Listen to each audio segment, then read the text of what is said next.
नमस्कार. उन्हाळा आला की स्वयंपाकघरात जायचाच कंटाळा येतो, माही का? पण काळजी करू नका.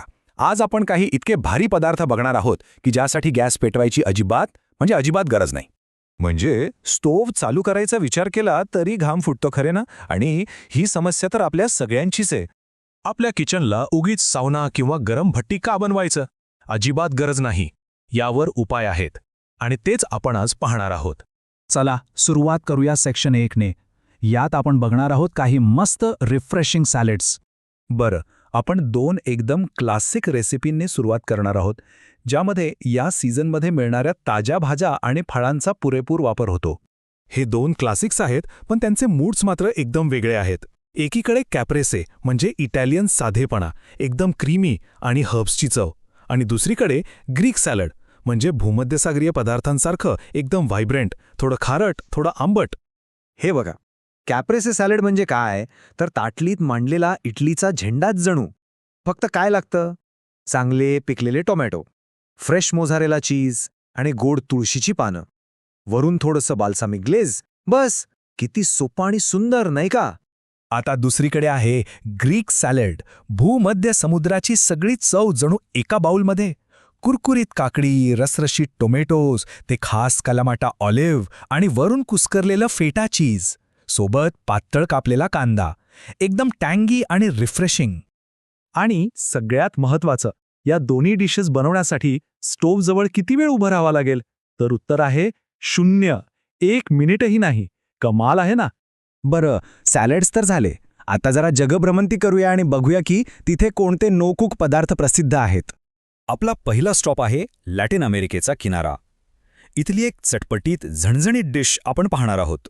या पदार्थाचं नाव आहे सेविचे, आणि यात एक जादू आहे. इथे मासे शिजवण्यासाठी आगीचा वापर होत नाही, तर लिंबाच्या रसाचा वापर होतो. हो, लिंबाच्या रसातलं ॲसिडच माशाला शिजवतं. आणि याची चव, आहाहा! लिंबाचा तो झणझणीत आंबटपणा, ताजी कोथिंबीर, मिरचीचा तिखटपणा आणि कांद्याचा तीव्र स्वाद, सगळं मिळून एक अप्रतिम अनुभव. आता पुढे जाऊया स्पेनकडे. इथे मिळतो घस्पाचो. काय म्हणतात त्याला? एका वाटीत भरलेला उन्हाळा. म्हणजे विचार करा किती रिफ्रेशिंग असेल हे थंड सूप. आता पुढचा पदार्थ आहे व्हिएतनामचा, जो दिसायला सुंदर आणि खायला एकदम फ्रेश आहे. व्हिएतनामी समर रोल्स. हे समर रोल्स कशाचे बनतात? तर एका पातळ पारदर्शक राईस पेटरमध्ये कुरकुरीत भाज्या म्हणजे गाजर, काकडी, मग पुदिना, कोथिंबिरीसारखे हर्ब्स आणि वर्मिसेली नूडल्स भरलेले असतात. हवं असल्यास त्यात कोळंबी किंवा टोफू पण घालू शकतो. एकदम चविष्ट आणि हेल्दी. आणि या सगळ्या आंतरराष्ट्रीय पदार्थांनंतर आपला जुना आणि नेहमीचा साथीदार सँडविच किंवा रॅप, याला कसं विसरता येईल? नो कुक जेवणासाठी यापेक्षा सोपा आणि वर्सटाईल पर्याय नाही.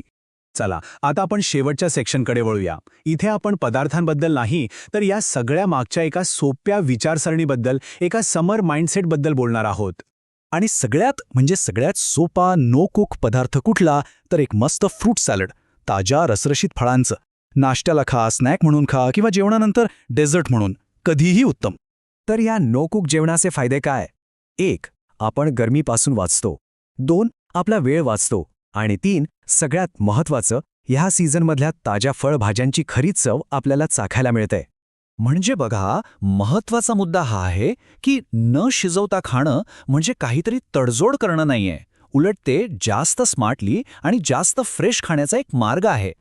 एक विचार करा, काय माहीत, कदाचित उन्हाळ्यातलं सगळ्यात उत्तम जेवण तेच असेल जे बनवण्यासाठी स्वयंपाकच करावा लागत नाही.